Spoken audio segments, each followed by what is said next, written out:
The Naked DJs podcast, are they really naked? We know they expose themselves every day just so they can bring you the best of music. They like to stick it out there for everyone to hear. You can hear their podcast on Anchor.fm, YouTube, and any of your favorite podcast platforms.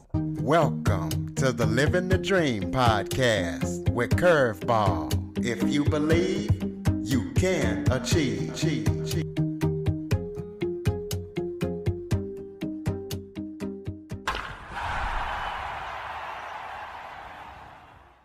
Welcome to the Living the Dream with Curveball podcast, a show where I interview guests that teach, motivate, and inspire.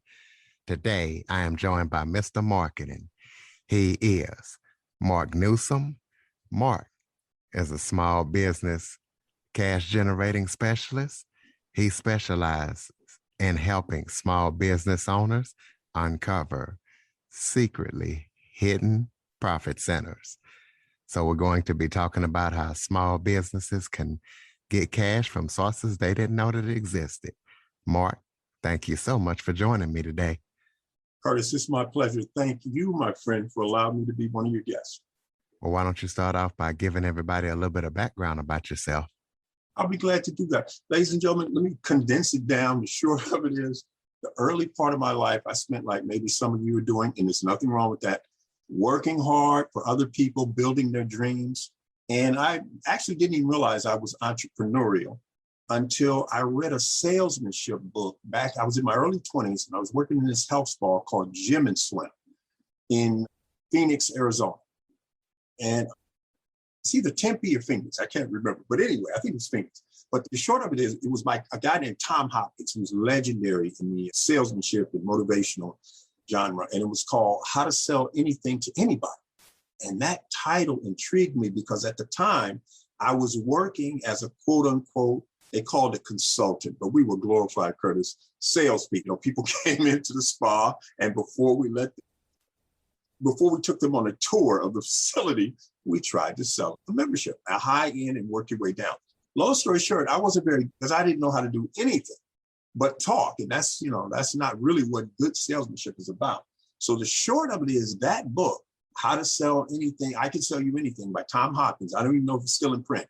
That sort of, would say really, man, catapulted me into sales. And then I thought advertising and marketing were the same thing for years until I got turned on to some of the pros like Jay Abraham and Dan Kennedy and Joe Polish and, all these men and women who were popular now. They were popular offline first, and then, they gravitated to the internet like the rest of us. But the short of it is about, I'd say, my early 30s, I got the bug.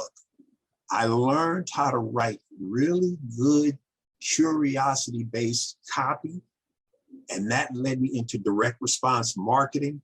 And ultimately, what really got me going, Curtis, I started writing articles and submitting them to different newsletters who were online. Those newsletter people invited me to be one of the speakers at their conferences. And that sort of took me forward from there to where I am right now. And I'm still sort of doing the same thing online, but now I'm doing it with guest podcasting, guest blogging, and that sort of thing. So tell us, you learned that there was a difference between marketing and advertising. Tell us what that difference is. Well, for me, here's what I'm saying. I hate to say this, Curtis, but we both know it's true. Ladies and gentlemen, I'm sad to tell you right now in your local market, now I don't know about internationally, but I know in America right now, the time we're going to invest together, local vendors, business people, service providers, small business, mid-sized business owners, they have invested large chunks of money in local primetime television and radio ads. And guess what? Because you and I are engaged here, we're not going to see or hear. But that money's still spent. Well, that's what we call traditional advertising.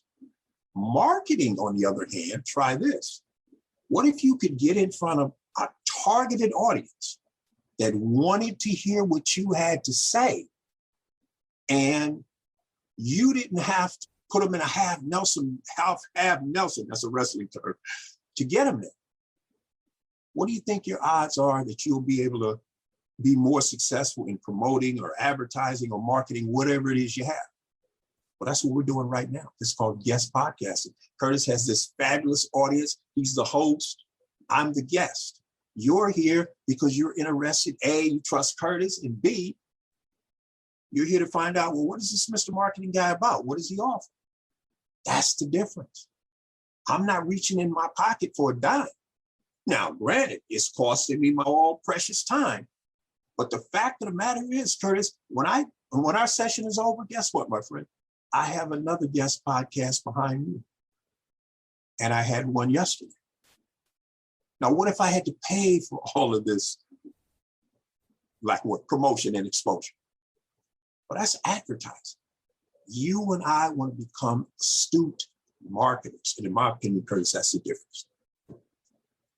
Well, tell us, speaking of marketing, what are the most common marketing and promotional mistakes that you see small businesses make? Oh, my goodness, my friend. Ladies and gentlemen, first of all, I did not know he was going to ask that phenomenal question. But let me just put this out. I have a 50-page special report called The 10 Most Common Marketing Mistakes Small Business Owners Make and How to Correct Them. Now, I said that not so much to be promotional as to say, those 10 concepts that I cover in the book or PDF are the tip of the iceberg. Now, let me give you a couple specifically, Curtis. Now, Curtis, I want you to help me out. I want you to be my consumer for a minute in this example. And I'm going to show people, and I'd be willing to bet if we were on screen, meaning, the audience, you'd get 98 to 99% of the people nodding their head. Now, you tell me this, how does this sound?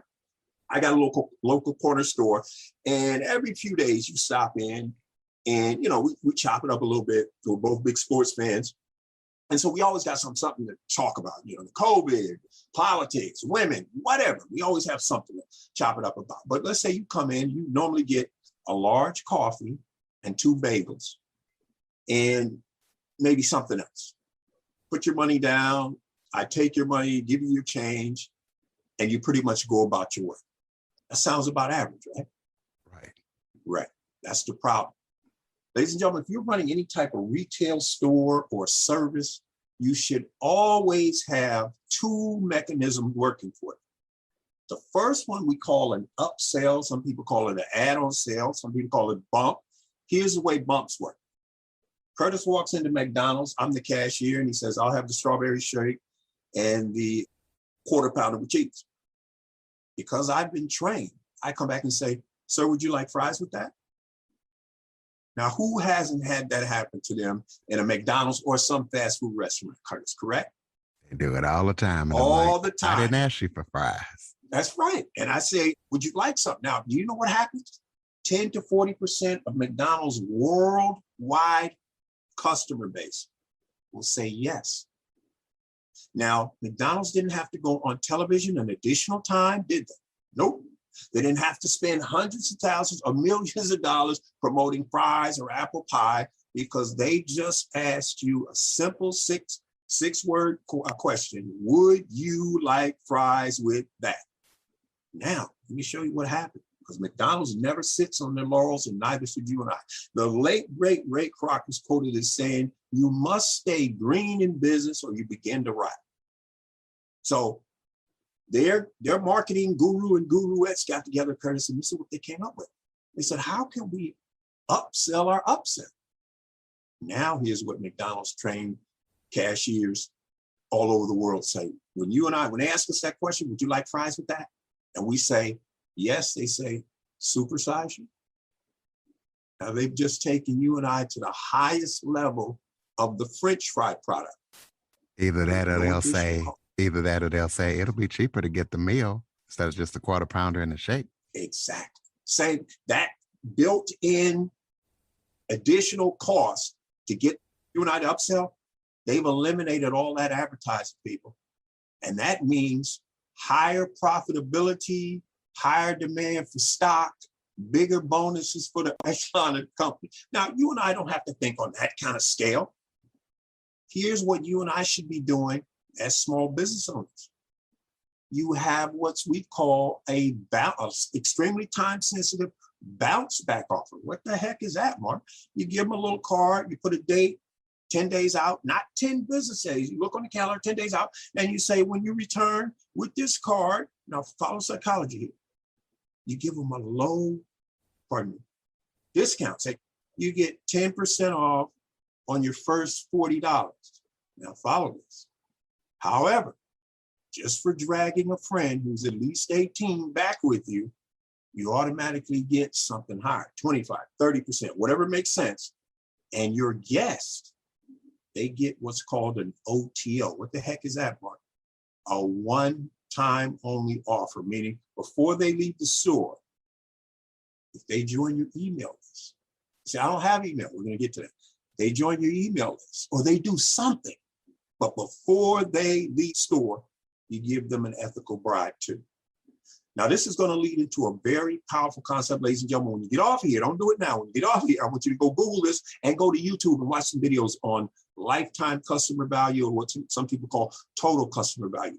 Because when you understand that concept, that tells you mathematically what you actually can afford to pay to get me and Curtis to become customer, or anybody else. Like, let's take a hairdresser. How many times do the women show up per month? And then how many months do they stay on average? You'll find they're going to stay anywhere from 3 to 5 years. Now, everything they make on them isn't profit, but what we take is the gross profit they make over that amount of time. Well, you could easily give away a free trimming or a rinse and trimming or a haircut cost, the first haircut at cost, or, styling, just to get them in the seat. In fact, let me give you a powerful strategy, ladies and gentlemen. Curtis, before I go any further, is it okay if I share with your audience the magic question? Go right ahead. Ladies and gentlemen, if you're in business, you have vendors that you already have established relationships with, which means you're leaving money on the table, and it's Curtis and my job to prevent that from happening going forward. Let me share with you the magic question. I'm gonna do it right now live with Curtis. He does not know what I'm gonna say, and we're gonna see if this Mr. Marketing guy really has the goods. This is the magic question. Curtis, is it okay if I periodically send you new, in your case, listeners to your podcast? Absolutely. There you go. And by the same token, as long as it doesn't take away from anything you're doing right now, currently, Curtis, or will be doing in the immediate future, are you okay with periodically returning the favor? Yeah. Ladies and gentlemen, you may not realize, but here's what Curtis is really saying. Mark, not only do you have access to the incredibly powerful resources, assets, connections, contacts I have right now, but the ones I'm going to have in the future that are 10 times better. The door of opportunity has just swung wide open. I want you to make it your business going forward. Once a week, you are to ask one of your vendors the magic question. Such and such, is it okay if I periodically refer you to business? Provided you get a yes, and as long as you don't do this with complete strangers, 95 to 98% of the time on the front end, that front end question, you're going to get an emphatic yes. And then you immediately flip and say, by the same token, as long as it doesn't take away from anything you're currently doing or we'll have going in the future, are you okay with periodically returning favor? And 95 to 98% of the time, you should get a yes. Now, for those of you who are perfectionists who say, well, what about the 2%? Forget them and move on. That's my best advice. If they don't want your help bringing them new customers, you don't put them in a half Nelson trying to convince them. If you get 9 out of 10, you're going to be busy enough. Now, here's the second part of it. Let's say Curtis has a business where he does some mail order. He mails products out to some of his customers. He should have a market testing. What I mean by that is he's going to put different offers in there, different percentages, all different time expiration dates, but they all have to be extremely time sensitive. It's not open-ended, meaning the customer can do this whenever they want. So you give them a 7 to 14-day window, and you see if more people move for 7 or more people move for 14. Now, here's the point. Curtis puts that extremely time-sensitive offer in every order that goes out to a paying customer, no matter how much they spent, no matter how little they spent. Because some of those people, just like when you say, would you like fries with that or apple pie, or it'd be cheaper to get the meal, some of them will take advantage. Now, Curtis, let me share something that's just, boy, remiss if I don't cover this. Ladies and gentlemen, entrepreneur, please stop treating your business or service like a one-night stand. What do you mean, Mark? I mean, you get a customer, you drop them like it's hot to chase the next customer. You're leaving a ton of money. Curtis, you got Curtis in the door, you spent $100. You don't realize that he could be worth to you $5,000 to $10,000 over the next 5 to 7 year period, whatever the lifetime value his customer metrics are. And you say, well, is he really going to spend that much money? No, he may not personally spend it, but when he goes back to his circle of influence, bragging about the outstanding customer service he got from you, when the one time you dropped the ball and you picked it up and immediately made it right, he's going to tell that story over and over and over and over and over and over and over again, which beats advertising. And he's going to refer, he may give you a written or video testimonial. He's worth a lot of value, but you drop him to go romance a new first-time customer. And your biggest expense for the typical small business owner, mid-sized business owner, or service provider is your front-end cost to get him or me or her. So what I'm telling you is when you get that customer, you start working that, what we call the back end, all those potential additional sales. And that's why you give Curtis and me an ethical bribe, that card, that bounce back offer that says, when we come back, we get X, a small amount, which isn't very sexy, but simply for dragging a friend who's at least 18, you'll do more for us. Why? Because you know the lifetime value of your customer. You have a general idea. It doesn't have to be, down to the penny. The more accurate you can make it, the better. But this one marketing mistake, Curtis, I see all the time.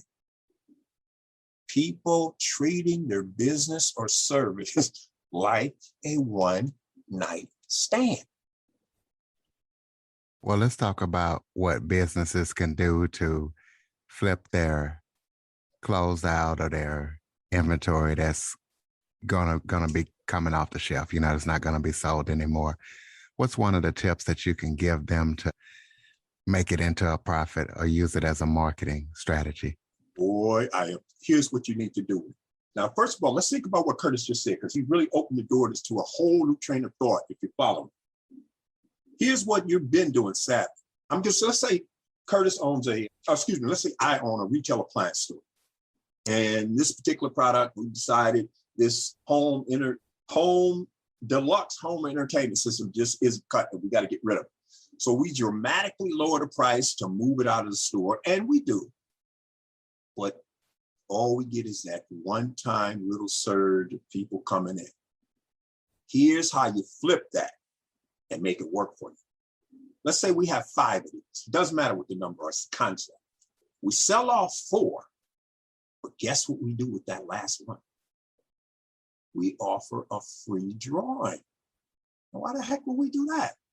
Because we want to capture your contact information so that you or I don't have to send outrageously expensive postcards. Because you know what happens every time you mail out a postcard, regardless of whether you do business or not? You paid for postage, you paid for typesetting. You add those costs over a year, and that's why you're barely getting by and you can't give yourself a raise and you haven't been able to afford a vacation or a new car or a car payment or a leasing a better apartment or, paying on a mortgage, because costs are sucking your gross profit. You say, okay, Mark, well, all right, we offer this free drawing, then what? Well, first of all, you got one grand prize winner, right? Yeah. Let's say 1,000 people in 90 days into your drawing. Or let's say 6 months, so it doesn't sound so over the top. 6 months, people come through the store, you offer this as a free drawing. You put a sign in your store, a 4-way sign, so large, music legend Stevie Wonder can't miss it. Free drawing. When this home entertainment deluxe system originally, meaning when it first went on sale, on your floor, it was a $6,500 value. One guaranteed winner. And then you put the end of it. But instead of the 2 ways, if you don't have email yet, unfortunately, you're going to have to use postcards. But there's a simple way. You could start using a reputable email auto service provider who just started a new feature where you can set up your account for free and they don't charge you a dime until you reach 500 subscribers. Then, if you want to keep the account active, you can pay. Because I could give you the details later if you want, but get the strategy. You're collecting email addresses. Now, at the end of the designated time, 90 days, 6 months, a year, whatever it is, you announce to everybody on the list, you put congratulations in the subject line. Congratulations, exclamation point. That should get them to open. You say, dear value subscriber. It will have a space if you want to put the name. So, dear Curtis. Unfortunately, you weren't this period's first grand prize winner. However, you tell them that went to, Betty Smith. You have won an incredibly valuable, extremely time sensitive second grand prize worth X. What is it? You save 10% off on $100, up to $100, but simply for dragging a friend who's at least 18, we'll give you 40% off up to $1,500. And provided your friend joins our list before they leave the store, if they're not already a subscriber, they can save 30% off up to $1,000. Now, Curtis is motivated now to drag a friend. He's going to text a couple of his boys and one of them going to say, I'm in. Boom. Now you've taken that one-time sales event or marketing event, promotional event, whatever you want to call it, and now you're turning it into a perpetual cash machine. Now, some of those 1,000 or whatever the X number, they're going to unsubscribe. That's fine. It's the ones who stay who are going to put the most money in your pocket, and that's who you focus on. Now, guess what else the owner of that appliance store can do? They can send you an email and say, dear value friend, I don't even know if this applies to you, but my good buddy over at Benny's furniture store, he's given a private sale and he's allowing me to give you an exclusive discount of X, but you gotta go to the store before this date and you have to drag a friend who's at least 18 to be eligible.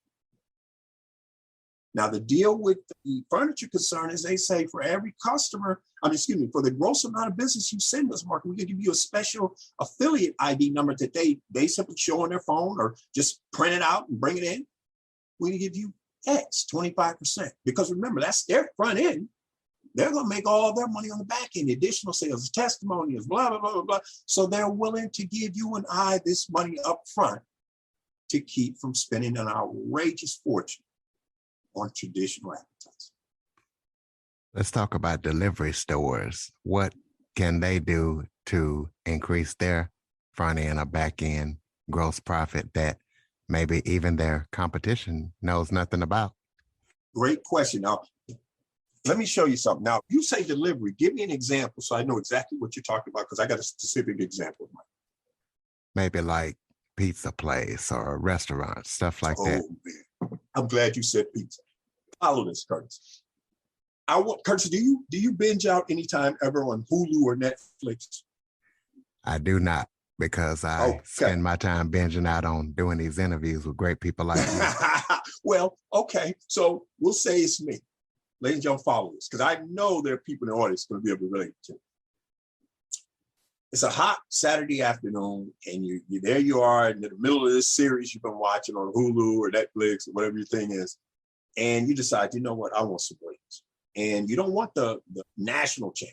There's this local place that eat those wings with that special sauce, whatever it is, you're going to have heartburn. But you're like, you know what, I don't care. These wings are smoking hot. I'm getting some wings. So you order. 15 minutes later, the doorbell rings or they knock at the door. You open the door. There's a professional driver standing there. They reconfirm your order. Yes. They hand you your order. You hand them the money, possibly a tip. The door closes. You go back to what you're doing. They go on to the next one. Ladies and gentlemen, how many times in America alone do you think that happens every day? I say a lot. Now, here's how that local pizza or Jamaican restaurant, Chinese restaurant, Mexican restaurant, or all of the above, this is how they add additional, or what I like to say, unlock additional revenue out of their business. And by the way, we're going to get to that, ladies and gentlemen. Don't worry. I got a really cool example for you. But to answer Curtis's question, to give you some concrete meat, what do you think? Let's say Curtis ordered this stuff and you tell me what's going to happen. Curtis opens the door. There's a professional driver standing there. They reconfirm his order. He hands him a little tip, thanks him. And on top of the box, taped to the box, is an envelope that's sealed. Now get this headline, Curtis. In parentheses, in red, big red bold print, music legend Stevie Wonder couldn't miss. It says, "You, Y-O-U, definitely deserve this!" exclamation point. Ladies and gentlemen, how long do you think it's going to take Curtis or anybody else to rip that envelope open? Exactly. Now it's going to have at least three things, maybe two to start off with. One, an extremely time-sensitive bounce-back offer from the pizza place, meaning Curtis orders within 10 days, and, you get a free soda, you get free delivery, get blah, blah, blah, some kind of incentive for him, hopefully, to come back to the pizza place. But B, the envelope is going to have an M, which is for males, or a W for women, meaning whoever pays, that's who the envelope is going to, that's the envelope they get. So in this case of Curtis, a gentleman, there's going to be an extremely time-sensitive discount coupon to the retail appliance center and a bounce-back coupon from my pizza place. That's just the start. Curtis goes to that retail appliance space and spends money.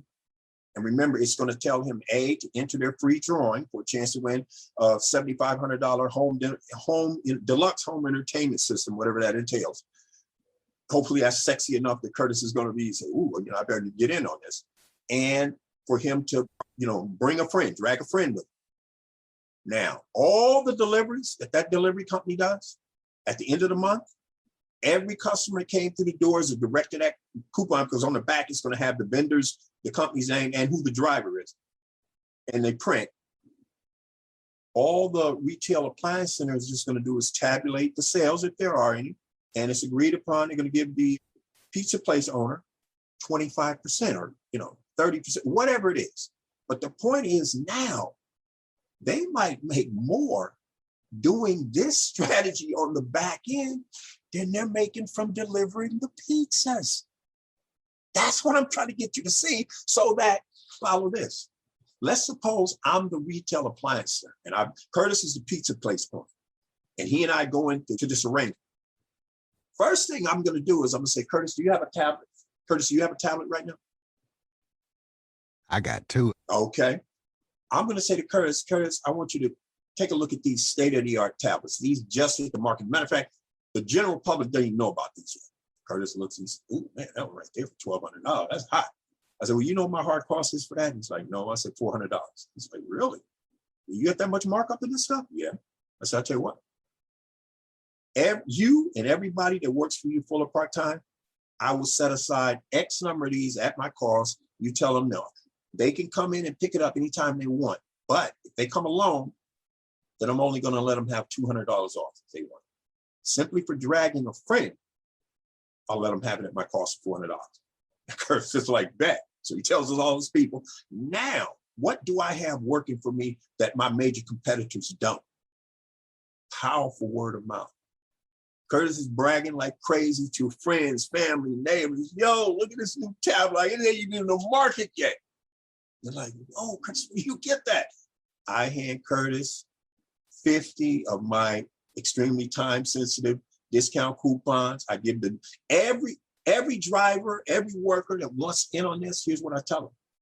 Every person that turns into a customer from these leads, the first 25, I'll pay you $100 each. As soon as you hit number 26, it doubles to $200. It's possible the driver could make more money doing this on the side than he or she makes per hour driving. Ladies and gentlemen, I hope you see this, because think about it. You say, well, wait a minute, Mark, why would they do that? Because if I don't do it, 2 blocks from where Curtis's house is, there's a billboard. And I'm paying $40,000 a month for that. I call it the alligator, because all it's doing is eating money. Unless there's a hot babe on a car, most guys drive past that thing and they don't even see it.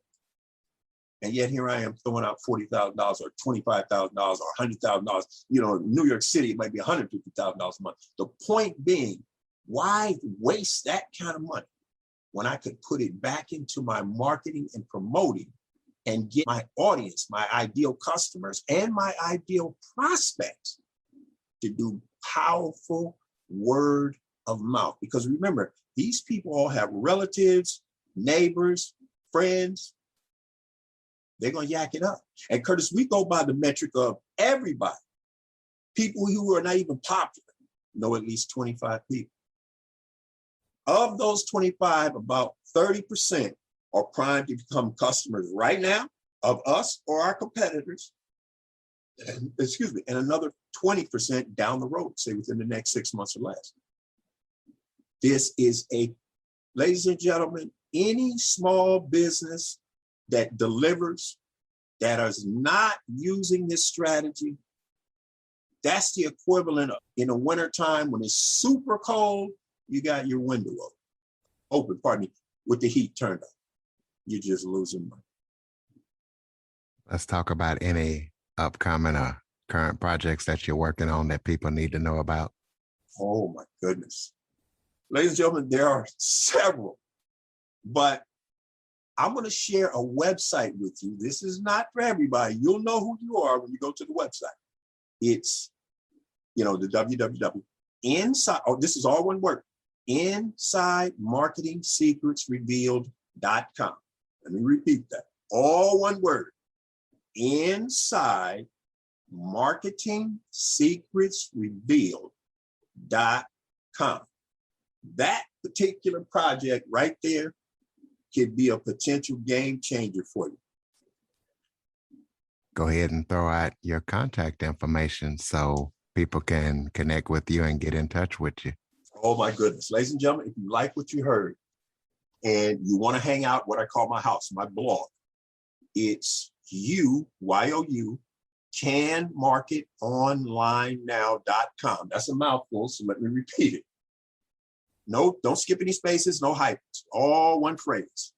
You can market onlinenow.com. Do me a favor and do not forget the now. My brother always forgets the now and says, hey man, something's wrong with your website. I'm like, dude, you didn't put the now at the end. He's like, oh yeah. So it's youcanmarketonlinenow.com. That's where my blog is.